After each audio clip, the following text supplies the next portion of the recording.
Hey everyone, hopefully you're having a good day. My name's Andy. My channel is Finding Value.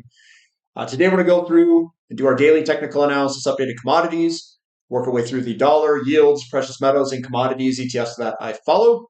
I'll interject my financial opinions as we go through it together.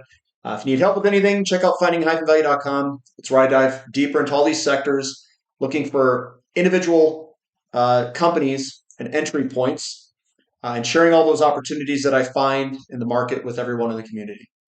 Uh, Past year or so, a lot of people have had a lot of very good returns. Um, Not stating that it will be like that every single year, but usually it comes in big, huge gallops forward, two steps back, huge gallop forward, two steps back, and usually you kind of stair step up with time. And sometimes you can mitigate that a little bit with your entry points. With really good entry points, you can have a lot fewer companies really hold the portfolio up and kind of mitigate some of the volatility if you've got pullbacks in other areas of the portfolio. If you're interested in learning that whole process and my entry points and strategies, definitely sign up. Special is the coupon code. It's $25 for the first month only. It's just to try it out. That's really what that is. And then if you want to swap to the yearly membership, you can do that later with the same coupon code and get yourself further savings on the full year if you want to sign up for a year. So let's dive in. Let's take a look, see what's going on today. Starting with the DXY. Again, guys, this is all up, up, up, up, up, up. Falling wedge, double bottom. I think we're going to go up for a while. This isn't going to be, measured in days or whatnot. I think we're gonna move on up like this one here. So I think we could move on up for a period of time. Rates are going to be a big driver of it. And it's not that rates will necessarily just go straight up. It's that rates will be stronger than the currencies we are comparing the DXY against. That's the measuring stick. So 2-year yields down a little bit today. We are squeezing into this corner and it still looks good to go higher. There's no selling pressure there. We're squeezing. And I think we'll get a big break and a move higher.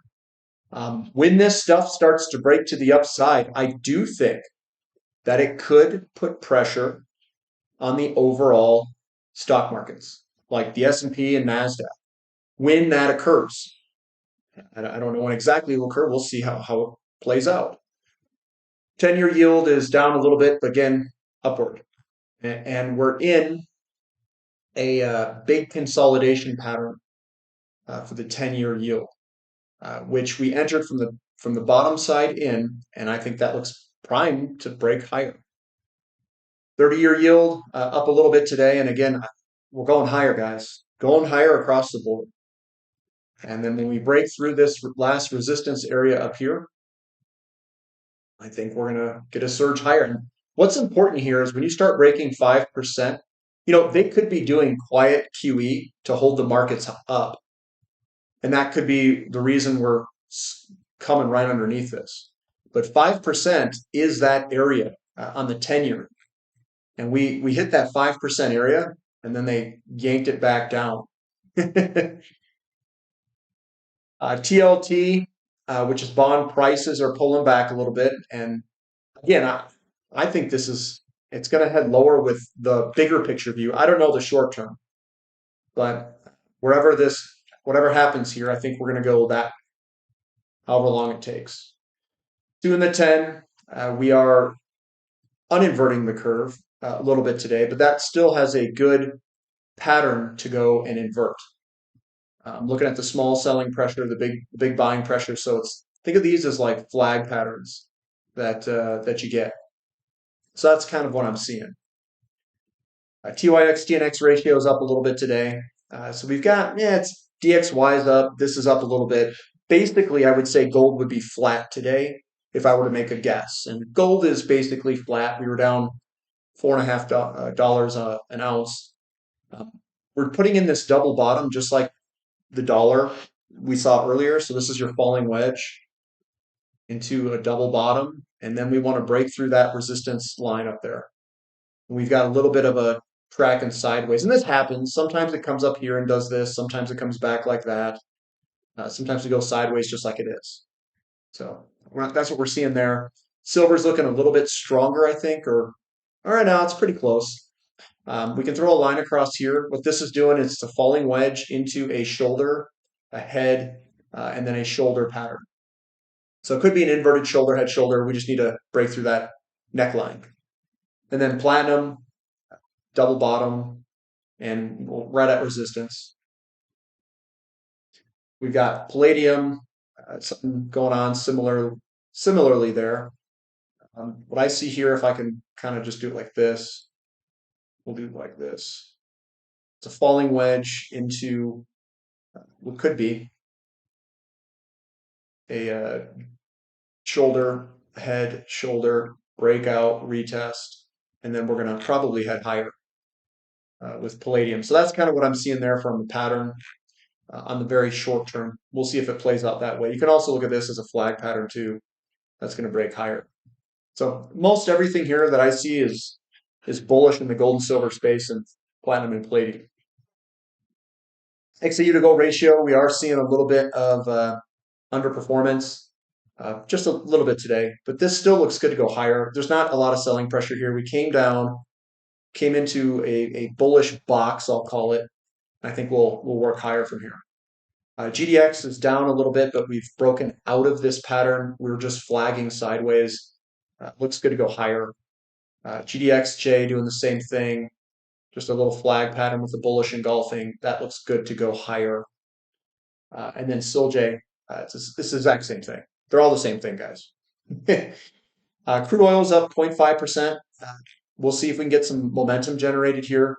I am surprised at the low inventory levels and where crude oil is trading. Just a straight price of $60. It's cheap. Some people are talking about this being a potential shoulder, head, shoulder bottoming pattern. It could be. There's one here too. It's like it wants to break out, but someone's holding it down. I'm being serious too, because it's pretty weird how most everything in commodities is looking pretty good, like copper, silver, most everything. TTF gas still in that channel, chopping sideways. We got natural gas in America up 3.89, and this is ready to go. We're starting to break through this last resistance trend line. We can see a little run here. It's looking good. It's looking very good. Our boy XOP, yeah, you know me, up 0.8%, and we are still chopping between resistance and support, and no progress made yet there. OIH down a little bit, but we've had a pretty big rip here in the price, so that looks good. We're sitting on top of a lot of support. Looks good to continue higher if it can. Newcastle coal futures up 0.4%. Now this is going to be the one to watch. Let's see if we can get some momentum here. Looks really good, and I'd like to start breaking through maybe some of these highs through here and create a higher high. We've got this higher low. I want to make it a higher high here. Give me a higher high. Sprott Physical Uranium Trust continuing higher up 1%. Looking good. Looking good. Uranium futures pricing up further. That looks real good. Breaking out of this falling wedge. URA, the equities down 1.9%. A little bit of resistance there. We had some resistance here, turned down, came back up. But that's a flag pattern. So everything looks good. Just hold on. URANM, same thing. URANJ, down 3%, but it's the same pattern, guys. A lot of people want me to go through, all these. A lot of this is repetitive. I probably should take out a couple things, but yeah, it still looks good here. We've got nickel up a little bit, and this has been squeezing. Your squeeze is all through this section here. See how the volatility is coming into like a corner here, and a falling wedge. This is a good entry point right where it's at for nickel. That looks fantastic. Copper, we're up a teeny bit today, but it still looks good. We've got higher lows coming on up. COPX is down a little bit, but this looks fantastic to continue higher, not lower. and we're sitting on top of everything. So everything looks A-okay, and I think we're going to go higher. Lithium down a little bit, but still momentum up. Still looks good. And the REMX down 1.4. This is just consolidating. Whatever pattern it creates, I think we'll break to the upside. So that's just a consolidation. Looks good.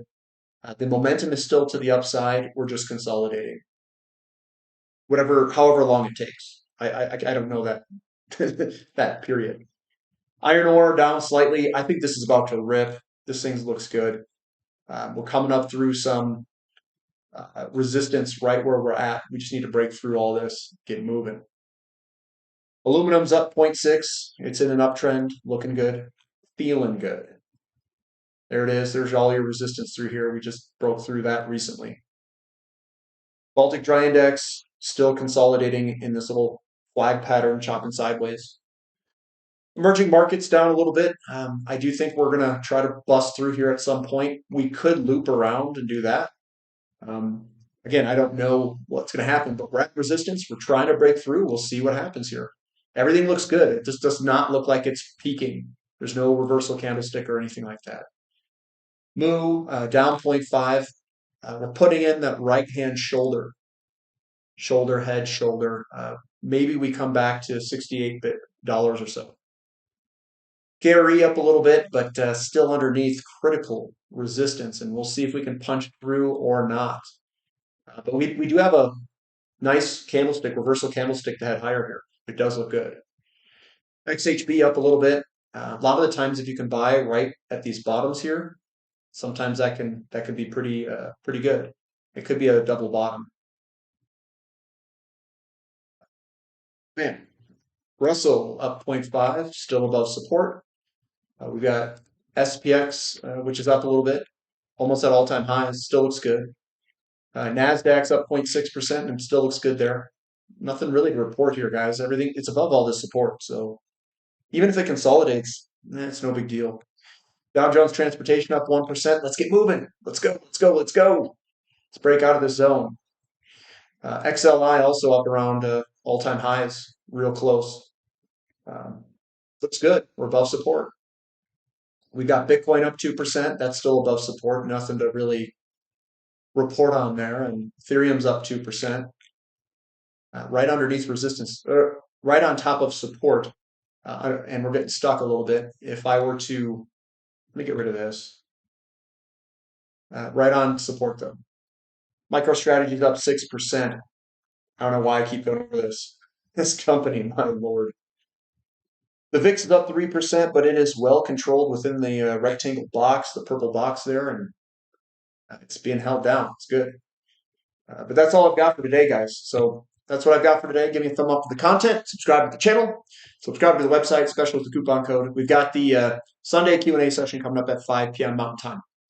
I'll see you there. Bring your questions. I already have some questions loaded up that we can answer, talk about.